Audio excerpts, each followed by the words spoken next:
On January 7th, 2021, teachers had to decide how they were going to talk to their students about the attack on the nation's capital that happened less than 24 hours prior. That day and every day since then has opened up a dialogue about educating students about what happened that day in our nation's history. And here is a bit of what some of those teachers had to say.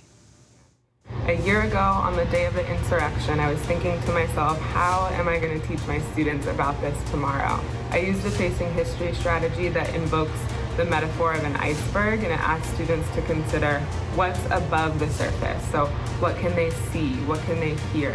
What are the facts about what's happening? I recall having students mentioning what was happening as I was teaching, and I simply didn't believe them. My plan is to definitely ask students what images or videos they've seen from January 6th.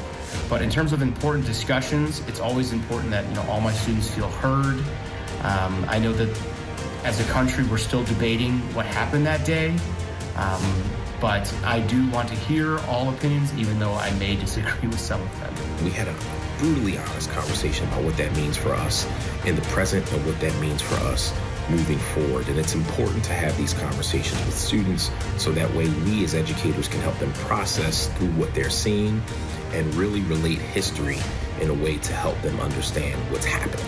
We were able to have a really good discussion with our students by Zoom about what was happening, what had just happened, and what was next. I plan on using the January 6th riot as a current event example of how choices impact the history that we have. Looking at historical characters like Eugene Goodman and how his choice to lead rioters away to the wrong place was an opportunity to change history and how that impacted things.